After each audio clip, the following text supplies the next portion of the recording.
Hello, everyone.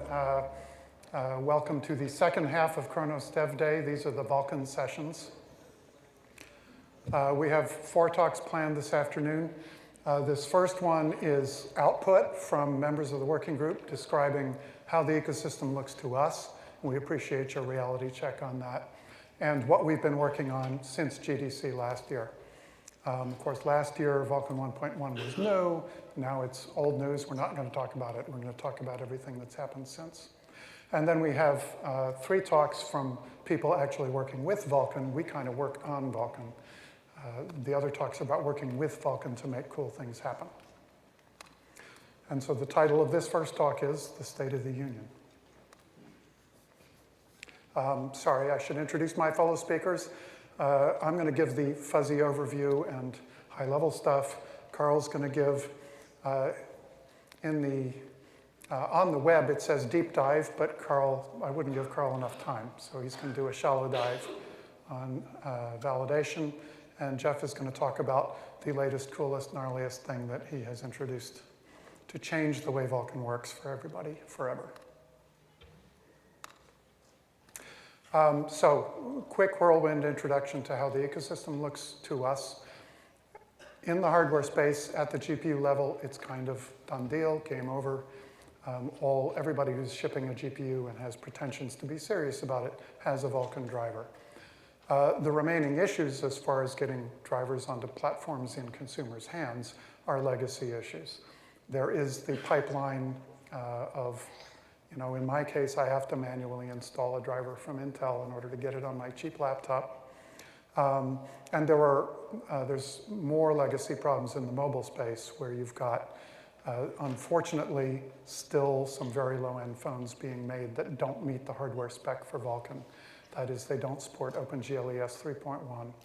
So nothing we can do about that but wait, although Google is making heroic and much appreciated efforts to move that process along, as you'll hear. In the platform space, the world divides neatly into platforms where we can install a driver and platforms where we can't. And we have solutions for both of those. In the open space, we've got, of course, standardly exposed in Android and Linux. Windows 10 support is very good. 7 and 8 are still a bit of an issue. There's some constraints there, and it's, hopefully it goes away or solves itself in one fashion or another. On the closed platforms, that's Apple platforms plus Universal Windows platform, our solution is called the Portability Initiative. What we do there is create and ship linkable open source libraries. That is, you pull them down, you compile them, link them with your app, and they map the Vulkan calls to the native API. Our pledge to you is that this is a very efficient process. If we have to emulate a feature in software because the native API doesn't do it, we leave it out. So you get a subset of Vulkan, but it's a subset of Vulkan that performs very well. So some news in the platform space. Very exciting that just last week, if you don't get the joke, ask an old person sitting next to you. In the platform space, the Android team has announced that starting with Android Q, Vulkan 1.1 support is required for 64-bit platforms. So that is going to help drag the world forward. It's also, of course, recommended for 32-bit platforms. We hope that will help things happen. And then I hope some of you this morning managed to get to the Google keynote. This is the part of it that I saw. After that, they sent me back to my hotel room where I streamed it and learned about Stadia, so pretty awesome. Again, sort of at the other end from the mobile space, AAA gaming in the cloud on a Linux platform using Vulkan 1.1. I want to say more about the portability initiative. I was initially a skeptic and not a huge fan of this idea, but I was completely wrong. It turns out to be totally awesome, and it's working just surprisingly well. So it was just around GDC last year that Molten VK, the shim library for macOS, iOS, was put into open source by Brenwell and Valve. It shipped with the LunarG SDK was ported to it. That was available. RenderDoc support came shortly after that. And the team has continued to work very, very hard. Sorry about this fine print. I don't write slides like this, but other people do. The team's been working very hard to fill in the API and to fill in the software. To be frank, when it was launched, it ran Dota 2, and that's about all. And there were lots of gnarly corners, and they're still there, but it's getting better, and it's becoming more and more useful. Where the team is headed, as you can see, providing support for the popular extensions that everybody uses on Vulkan. And notably, they're working with the conformance committee within the main Vulkan group to make a version of the conformance test that can run under portability so that we can certify applications and make sure the layers are less buggy. I was going to say bug-free, but you know better. Things happening in the platform space, in the application space. This, again, surprised the hell out of me. Dota 2 shipped at launch, and Valve did later ship Artifact as well. But the surprise is that not that long after we went public, stuff started shipping that we didn't even know about. Because the model is you go and pull a library and link it and ship your app. We don't necessarily know that you're using Molten VK until you file a bug on GitHub saying, hey, you need to fix this or something. And then we know, and we're very grateful. Just a really startling level of activity. Very gratifying to see.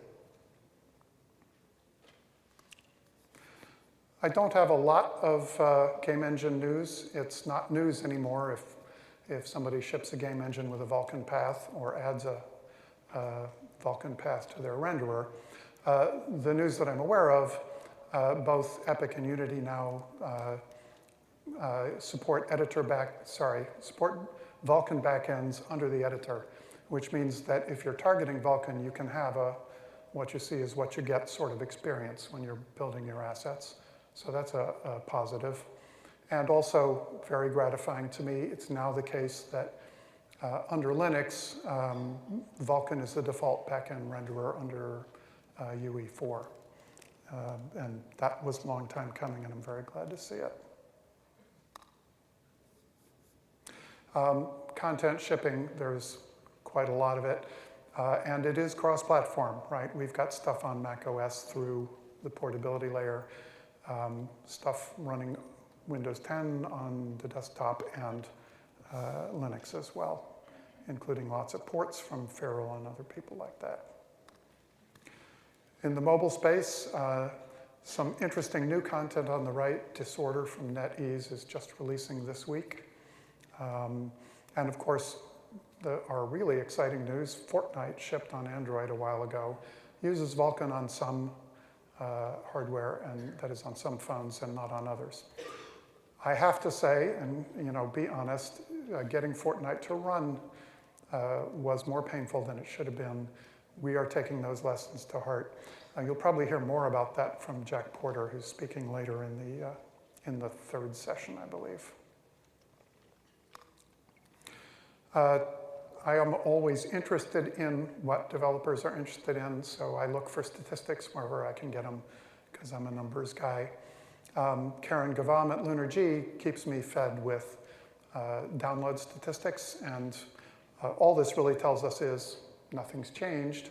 There's maybe a bit of a hockey stick happening. It's not really a linear fit in Mac OS, and that reflects the fact that the platform's becoming mature, and more people are deciding it's time to kick the tires and see how it works. And then another thing I like to track is the Olson metric. The Tom Olson metric is you go to GitHub, you type Vulkan into the top level search box, and you see how many projects are out there that have some mention of Vulkan in them. And I've been doing this since SIGGRAPH 2016, and Sunday night. That's Sunday night, and now I can plot a trend. And it's kind of terrifyingly linear. So it's about 2.6 projects per day that add mention of Vulkan in them somewhere. Hopefully they're not saying Vulkan sucks, don't use it. But I'm not going to go read them all. It's too much. Life's too short. So that's a very quick tour of what we see happening in the ecosystem at the 10,000 foot fuzzy level. There's more coming. So we're turning now to what is the working group working on. And that breaks down into two broad areas. There's stuff we do that is extending the spec, adding features, adding capability. The way we do that, I should say, we have a great big honking spreadsheet of doom. That's literally what we call it, which has a list of everything we are considering adding to the spec, populated from our own thoughts plus your input. We prioritize those, everybody votes, based, again, very much on what we hear from our DevRel folks who are talking to you and community blogs. We all read the same blogs you do. And we prioritize and we work on the highest priority stuff first. It's that simple. We do everything these days as extensions. So we prototype the functionality, ship it as an extension, see what kind of traction it gets, maybe tweak it a little bit, and then periodically in the fullness of time, we roll up a new core spec. The idea is we don't want producing a new core spec to be a heroic effort that changes the world. We're just taking functionality that has already been proven to be useful to you and folding it together. We do a lot of stuff in the main working group, and we also have some groups we call TSGs, technical subgroups, that work on larger, longer-term projects. So that's half what we do. The other half, at least, is things to strengthen the ecosystem. It's more than specs. There's the SpearV spec, which David Netto from Google there is the chair. They're the guys who make the shading language work for Vulkan. We don't do very much of that. And they also, the same people, and under David's direction, work on the tool chain. There's the compiler tool chains, optimizers, reflection tools, all sorts of things. We do a lot of work to try to make implementations better and stronger. And there's the whole developer tools ecosystem. We don't do this all ourselves, but we feel responsible for making sure it's there. So we kind of track it, pay attention to it, show love where we can, and try to make it work better. I'm going to mention just briefly a few technical features that have been added since Vulkan 1.1 came out. I picked these four particularly because none of them were our idea. They all came from requests or suggestions from developers or from people in the ecosystem saying, hey, this doesn't quite work. Could you fix this problem for us?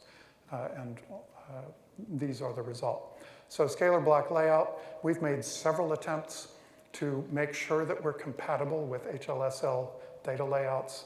And it's tricky because there's no spec. So we have to kind of infer what we have to do from what DXC and FXC put out. We believe we've now got it with EXT scalar block layout. We should be able to present the same interface to data. As long as you're using an HLSL shader, you should see the same interface to data in DX12 and in Vulkan. The memory budget, memory priority stuff created by Jeff there to address some of the gnarly problems with certain platforms that like to move your memory around, like move it off the GPU when you didn't want it to, or tell you you're out of memory, please die now. So these are experimental, as it says. We don't know if they're going to turn out to be perfect. Dan Ginsberg at Valve has been using them and says, yeah, pretty good. So we encourage you to try them, give us feedback. Driver properties is very simple, just says you can ask questions not just about what GPU you're running on, but also what driver you're running on, because in the case of AMD, it's no longer completely clear. You can also ask what version of conformance has this driver passed, and we're releasing new conformance once a month, and hopefully the bugs are going away over time. So we hope that's useful to you in dancing around any issues you find. I particularly want to mention pipeline creation feedback. This is brand new. We released it last weekend. And the whole concept is only, what, 4 weeks old, 6 weeks old? It's very recent. The issue here is particularly if you're using a legacy engine that likes to create pipelines all over the place, you know that if you don't warm up your pipeline cache, you're going to get hitching, because every so often the driver will just stop and go and spend a couple of milliseconds compiling a pipeline. The problem is that pipeline caches are opaque. You don't know what's in them. And we've heard stories of developers doing things like putting a timer around a compilation call and seeing how many nanoseconds it takes to compile, and hope that that tells you whether you got a cache hit or not. Or people query the size of the cache, create some pipelines, and query again and see if it got bigger. If it did, you got a cache miss. Well, that's terribly lame. So this extension just lets you query. You just pass in a bunch of structs with your create pipelines call, and it tells you for each pipeline, this one hit, this one missed, et cetera. It's not a debug tool. It's very efficient. You can build it into your fielded game, collect that data, and assuming you've got the infrastructure for it, pump it back and improve your game over time. As I say, all of these created in response to developer requests. Maybe a little more sort of glamorous, although maybe not as useful, but no, I think they're extremely useful. Two things. In the past year, we've added support for sub-32-bit arithmetic and shaders. That's partly to support CLSPV, which is our OpenCLC compiler, but of course, any shading language compiler that can use reduced precision types can use this. It's not in validation yet, and it's not plumbed all the way through the compilers, I believe. David is shaking his head.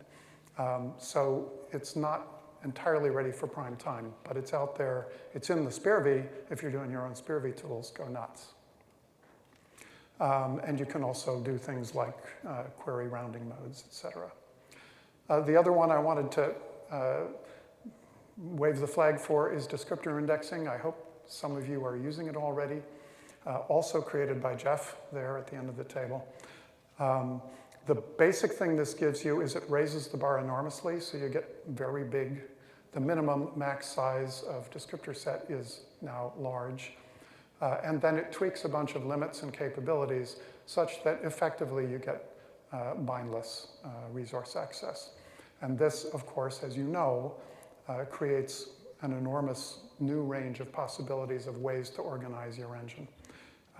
It's all terribly exciting. That's what Jeff did for you last year. This year, he's got buffer device address, which just came out, and he'll tell you about that later.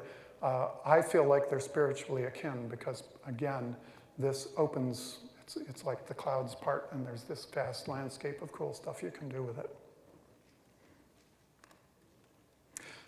There's more. It would be a very boring talk if I went through all of them. Many of them are kind of boring, but they're all there to solve a specific problem, very often a problem that someone in the developer community experienced.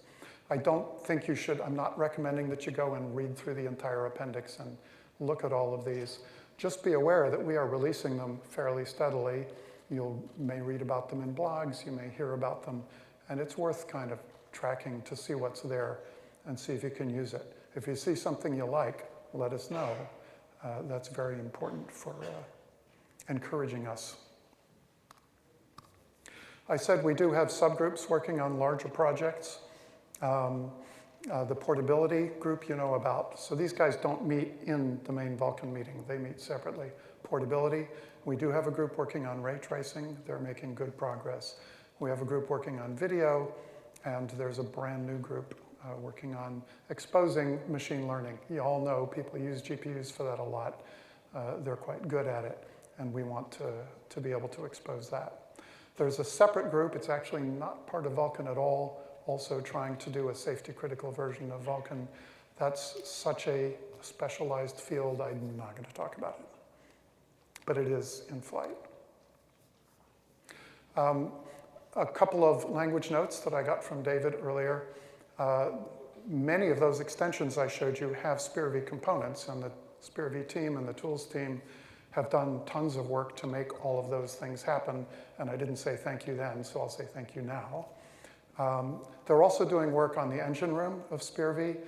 SPIR-V is good, but it can be better, and they're adding features to it to make it the whole tool chain from HLL compiler down to the back-end compiler work better.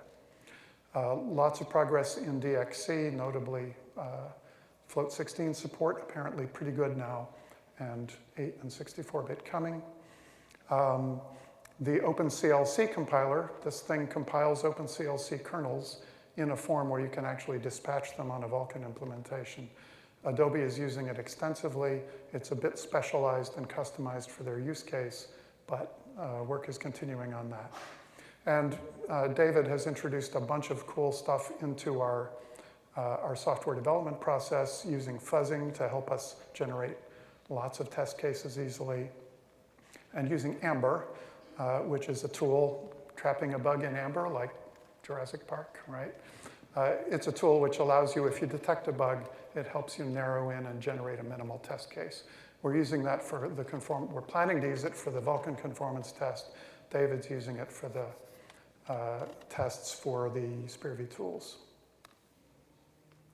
Speaking of robustness and testing, conformance testing is still hugely important to us. When is it I'm supposed to stop, guys? 48. I got 8 minutes. Yay. We take conformance testing very seriously. We spend lots of time and money on it. There's no point here except this is looking every 6 months at the number of test cases. We now have more than 4 times as many tests for Vulkan today as we did at launch. And we are always making it better. And we very much appreciate if you find a bug that you think conformance should have caught, by all means go and file a report, and we will take it in, stick it in the priority list, and eventually fix it. A couple of small things about validation before Karl talks about the big stuff. Some improved packaging, so on Linux now it's no longer the case that you just get a tarball, you can actually get a package. That's kind of nice. Another thing that's happened over the past year and the Vulkan Working Group is taking over some of the load that LunarG used to carry. They used to do all validation, and now when the working group adds new functionality, we do the routine stuff, the easy validation. The reason we do that is that they are rocket scientists, and we have better uses for their talents.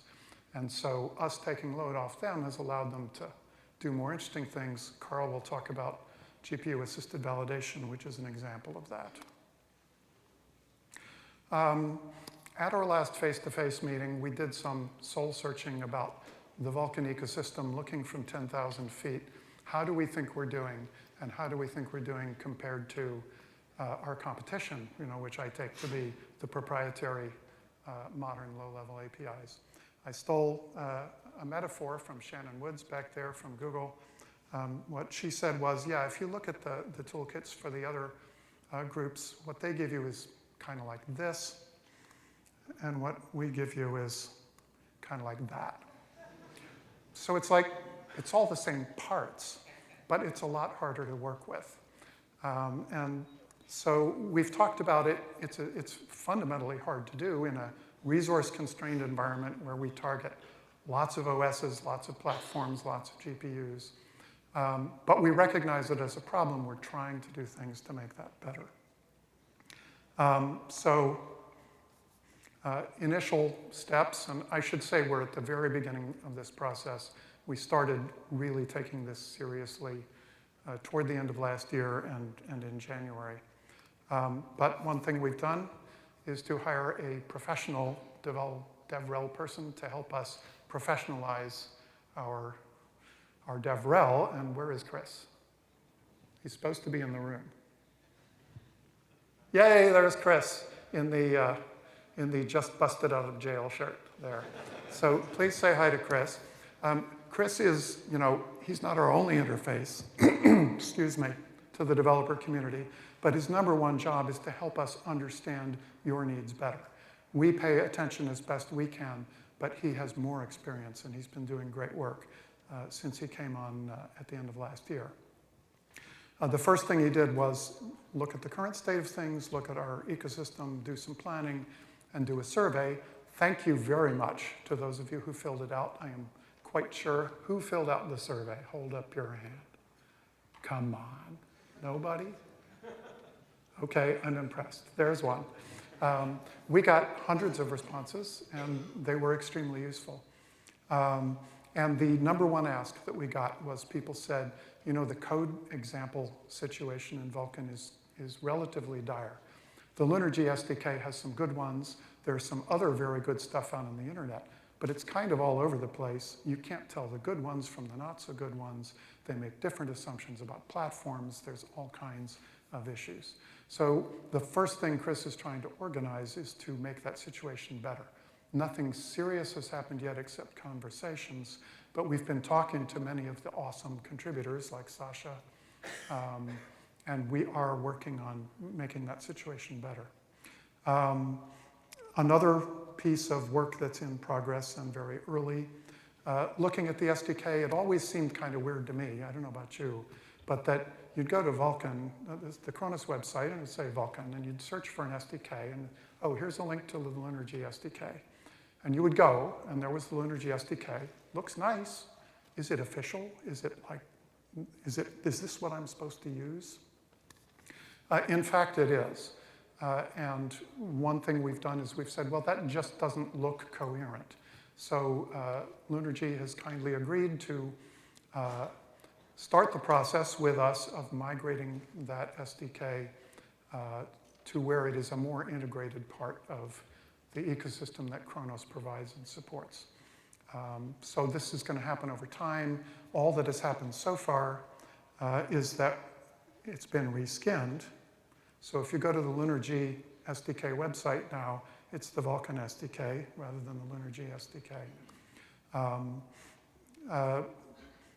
But you know, this is a first step, and then subsequent steps will have more working group involvement in helping to support and maintain the SDK, make it better.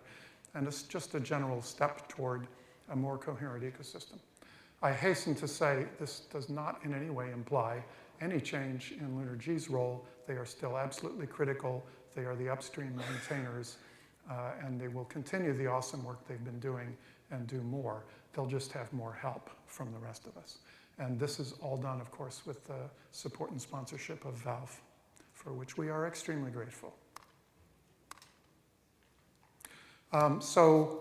I'll leave you with this question. And by the way, I'm not going to take questions now. We're going to go through all three talks and hopefully have enough time at the end. But the question I would leave you with is, what else should we be doing to make Vulkan a more attractive target? If you're finding it hard to use, if you are ever saying, I can't ship on Vulkan because, we want to know about it. There are many ways you can give us feedback. There are URLs here, and I encourage you to beat on them. You can also grab us here. You can hit us on Slack, Twitter, Reddit, etc. So without further ado, Karl Schultz from LunarG.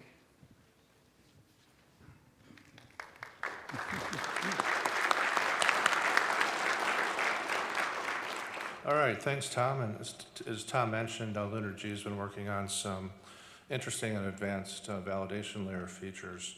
It turns out that there's, oops, we want to go this way. I knew that. Okay.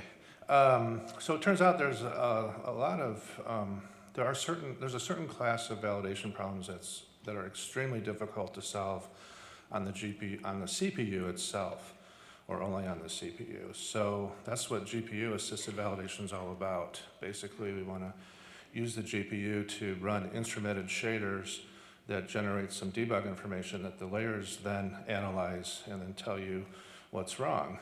And it's kind of similar to what you would do if you had a really sticky shader problem that you had to debug. Like you'd probably go into your shader and change the logic and make it draw something different or scribble something into a buffer and then go read it. Well, that's fine and good, but that's really hard to do because you're only really doing it to one shader and your problem could be anywhere in your system. So GPU validation was, you can activate it with a flip of a switch and it automatically instruments all the shaders in your application.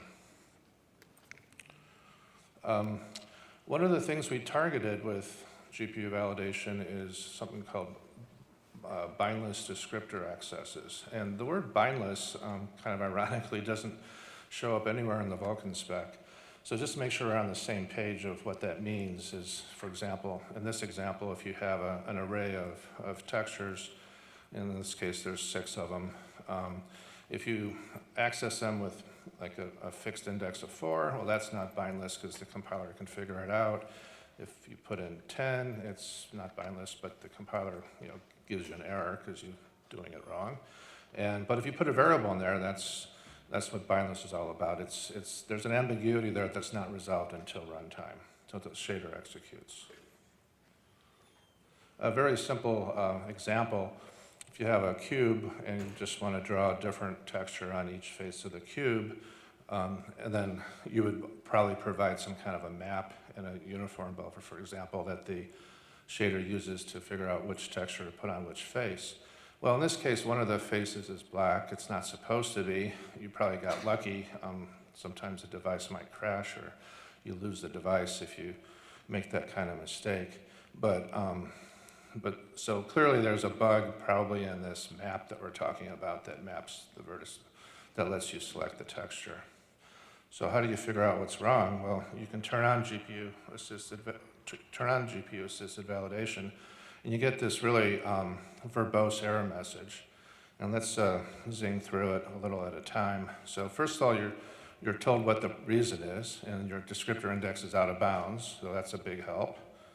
And then it goes on to tell you, well, you gave it an index of 6, and the array's length is 6, so you're obviously off by 1.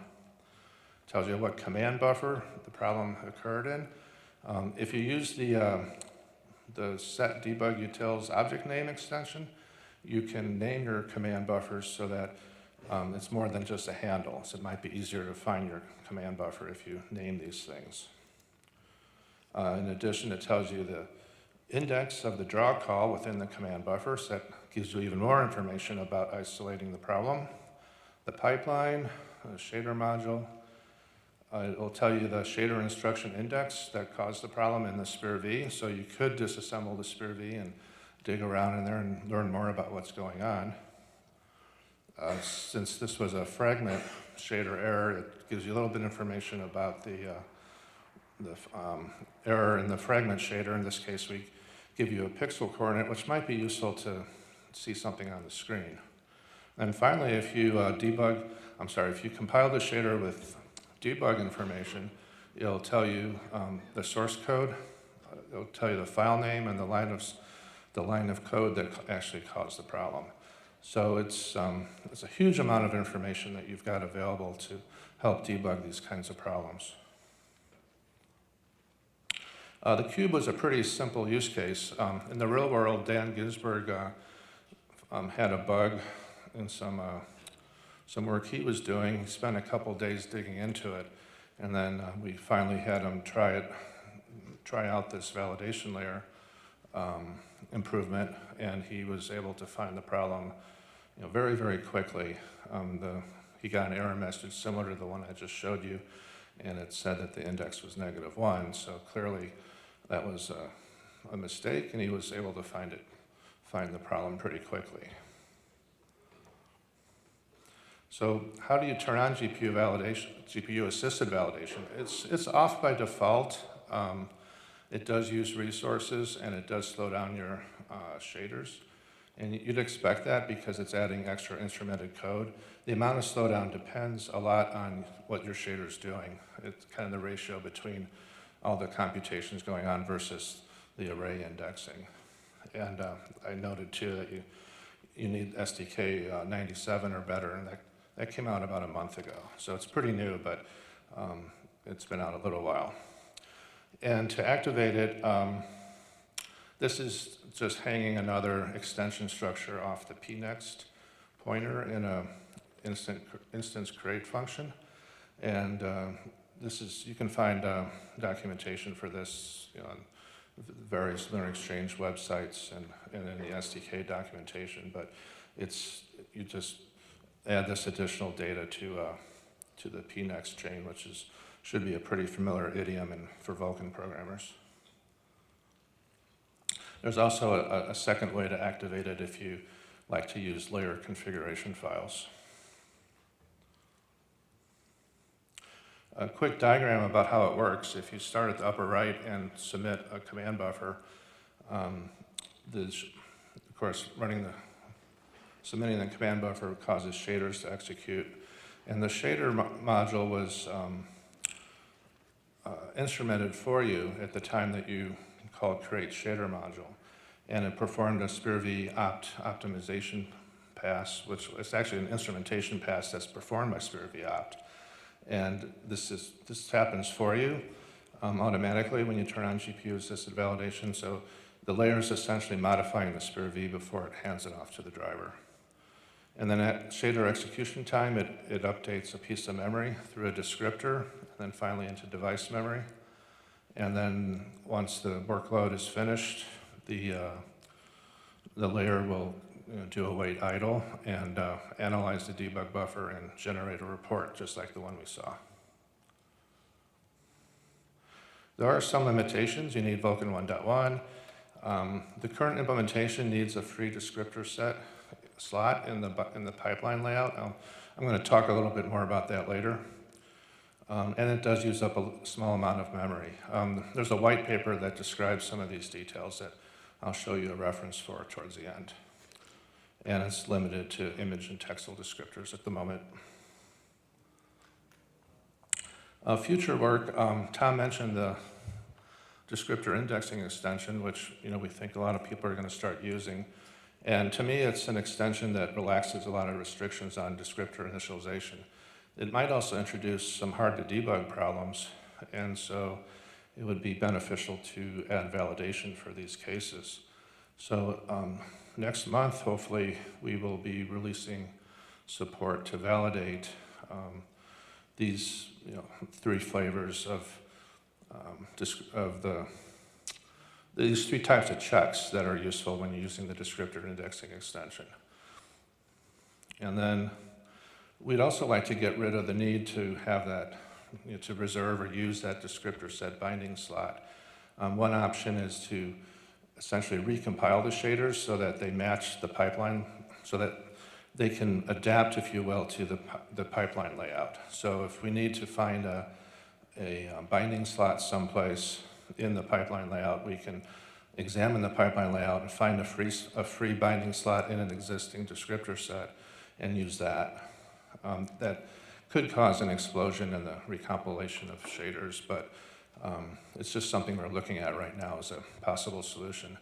Another solution is to use the buffer address extension, which will remove the need for a descriptor entirely and let us specify a pointer address for writing this debug information. And that's something that Jeff's going to talk about next.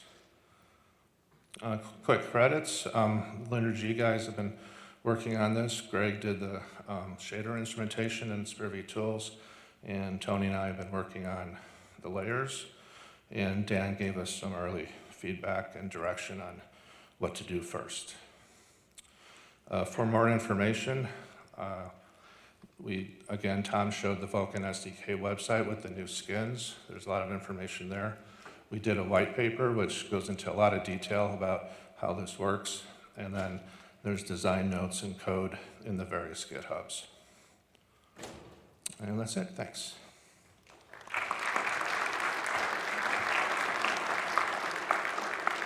Hi, I'm Jeff, and I'll be talking about buffer references in Vulkan. So a buffer reference is a feature that allows accessing buffer memory through a 64-bit GPU address. And in the shading language, this manifests in a way that's like a reference type in C++, and that's where the name's derived from. So this allows quote-unquote bindless access to buffers, and it's very similar to like the shader buffer load extension in OpenGL, if you're familiar with that. This is also kind of similar to root level buffer views in D3D12. And one of my big motivations in starting to work on this was to enable a better porting path for DXR content, where in DXR you can put buffer addresses directly in the shader binding table. And we didn't really have an equivalent kind of functionality to naturally support that. So I'm going to go through a few examples of shaders here just to kind of illustrate the syntax. So this first shader, this is, it's a very simple compute shader. It uses unextended Vulkan. It's basically copying and doing a type conversion from one buffer to another in a compute shader. So that's fine, but what if you want to select the source and destination buffers dynamically? Well, with descriptor indexing, there's already sort of a solution to that. So here in this example, the block declarations are actually treated more like type declarations. The B0 and B1 variables, they're both unsized arrays, and they're actually both bound to descriptor binding 0. So they're bound to the same binding, they just interpret the data differently depending on their structure declaration. And then on the application side, you would set up a single descriptor, very large size with all of your buffers in it. And then in the inputs buffer, you pass in the indices that you use to select which buffer you want to copy. And then finally in the shader code, yeah, it's using array indexing on those bindings to select the buffer and do the copy. So that works, but now here's an alternative. So in this example, when you add the buffer reference layout qualifier to a block declaration, it basically changes it so it's declaring a reference type. And you also notice that the variable names B0 and B1, they're no longer on the block declarations. So these are just defining reference types, buff type 0 and buff type 1. And then those reference types can be used as members in the input block declaration below. And so each of those is 64 bits of storage, and you fill it with the GPU addresses of those buffers. And then finally, down in the copy code, you just kind of use the dot operator and access those reference variables and then access through them, and that's how you read and write the memory. So I think this, in many ways, it's a lot more natural. It's more like writing code on the host. I think it lets applications, I think it kind of simplifies the engine logic somewhat in that you no longer have to have the shader code and the engine code coordinating about what descriptor set bindings everything is. And it also removes an indirection through the descriptor set memory, so it is potentially a tad faster too. Like I've shown, this is, in the shading language, it's really a lot like C++ reference types. It's closer to reference types than pointer types syntactically, and so that's why I've been using the name buffer reference to describe it. It has limitations that are kind of like C++ reference limitations. Some of those limitations are there's no pointer math in the shaders, though I actually have a whole slide on that later. You can't take the address of random things, and the reference types always point to a complete block type. And that's so that the compiler has the layout information for the structure, all the member offsets and array strides and everything. So this, I think this actually goes a step beyond what's supported in D3D12 root level views, at least in the sense that those have to be in the root table, whereas here in Vulkan, anywhere that you can put that variable, anywhere that you can store 64 bits of data, you can have a GPU address that you use to access buffer memory through. So syntactically, it's really a pretty small extension of the existing block declaration syntax in GLSL. So this first line of code at the top is the grammar rule for declaring a block. And when you add the buffer reference layout to the front of it, it makes it define a reference type named block name that acts like a reference to a structure type containing the member list. And if you leave out the instance name, then it's only a type declaration. If you include the instance name, then it also declares the block variable like usual. Forward declarations are allowed just by omitting the member list. And there's also a second layout qualifier that you can use to specify the alignment that the structure will have in memory. For more advanced uses of buffers, sometimes you have to use qualifiers like coherent or volatile. This isn't very common, but this gets a little weird, so I wanted to describe it anyways. So this gets confusing with buffer references, in large part due to a pre-existing GLSL-ism. Basically, in GLSL, you can qualify a member of a block And what that means is when you access the member through its parent, it uses that qualifier. But now if that member is actually a reference type, what you might be wanting to do is say, I want to qualify accesses through this member. And the syntax for those happens to be exactly the same. And so if you, like in this example, if you put Q3 there, then the load of Y and the loads through Y are both going to use Q3. So that might not be what you want. It might be confusing and ambiguous. So if it ever is ambiguous or whatever, my advice is you can just declare a local variable, give it the exact qualifiers you want, and it'll be predictable. You know what you're getting. On the API side, there's an extension, VK-EXT buffer device address. This extension is mostly very simple. Pass in a buffer, get back 64-bit device address value. The more tricky part, more interesting part maybe, is that there's also optional feature support that's meant to enable trace capture and replay. And what this part of it allows is the replay tool can request that a buffer is created with a particular address where that address was saved at capture time. And the reason you want this is if that address was stored in memory somewhere, the replay tool doesn't know about that. And it wouldn't be able to patch it if it got a different address at replay time. And so by having the replay tool get the same addresses as you had at capture time, that whole patching issue is gone. Nothing has to happen. And so that makes it way more practical to support trace capture and replay with this. This is, at least on some platforms, this is pretty easy to implement, where the driver can just carve out a region of the address space to use for these buffers, and then you don't let other random allocations into there, and it's much more predictable that you can reallocate the same addresses in the same order. And it seems to work pretty well. And this really was like the most frequently requested feature we had in shader buffer load in OpenGL. So it's nice to finally solve it 10 years later. So earlier I had said there's no pointer math supported, and that's not quite true. So here's more detail.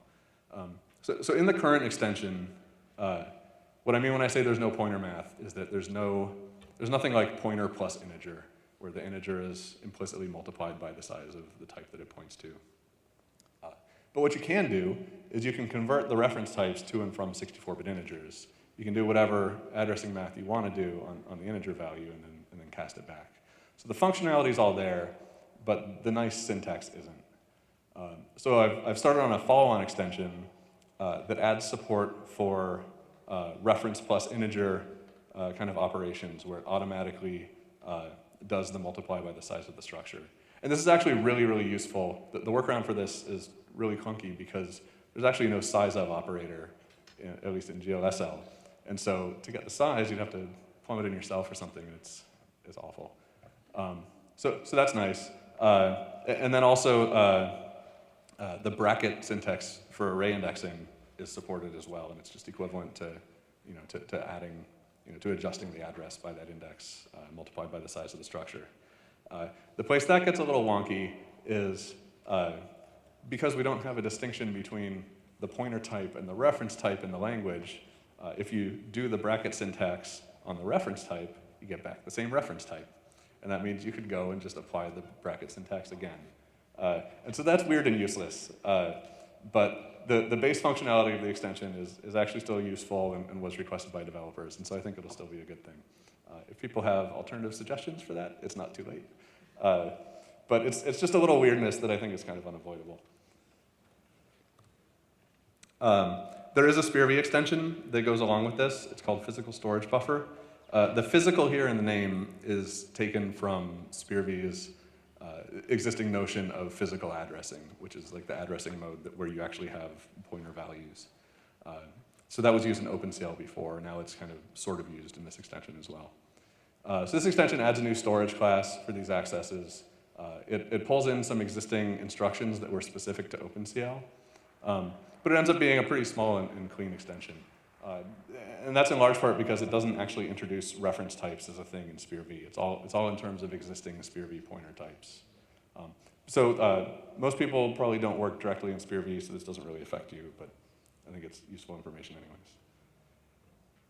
anyways. And finally, the specs and the tooling for this were released in early January. The follow-on extension I mentioned, I've pushed the spec to GitHub, and I'll push the GLSlang implementation soon. And at least on desktop, implementations of this are available, are becoming available, or will be available soon. So that's all I had. So thank you, and I guess we will all be taking questions now.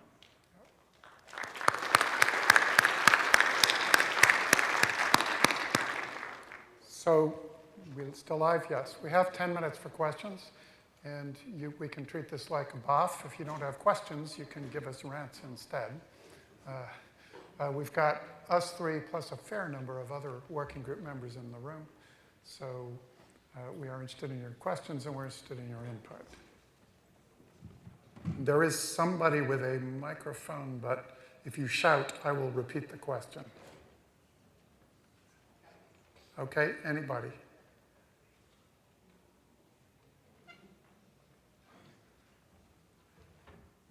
You guys aren't hostile enough. Oh, sorry, there's one. Testing? Gentleman, sorry. No. Lizzie? Okay. All right.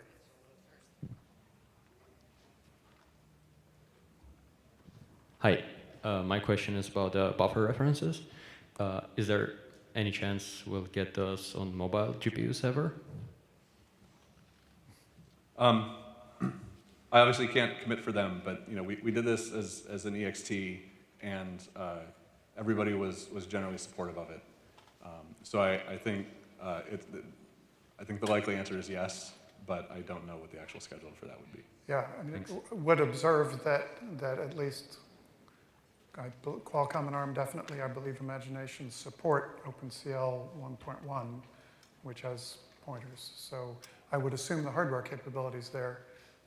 It's a question of beating on them to support it, beating on us. Thank you. Yeah, and I guess I would also say that even the mobile companies, when we discussed this in Kronos, they were generally supportive of it. It wasn't like a, yeah, we could do this. It was like a, yeah, this is a good idea kind of thing. There was a question from on the other side, Lizzie, sorry.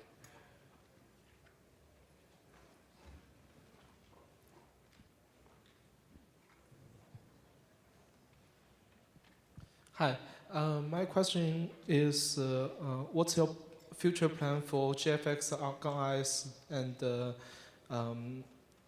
does it have a roadmap? Will it land on mobile and other, especially mobile platforms, iOS and Android? I'm sorry, I didn't ask the noun. What is the feature? GFX RS. Oh, GFX RS. Yes. So I don't know what the project plan is. The portability team is supporting GFX RS, to provide what they need. We're not investing directly in it. So I think we are helping them with design, but does anyone know? I don't. Yeah, I don't know. I mean, it's in Kronos, it's actually organized as like a separate working group. But Karen said it's in beta. Okay.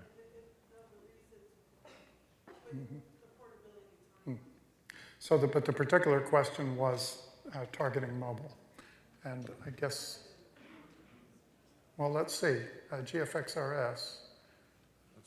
Would you find a mobile device to run?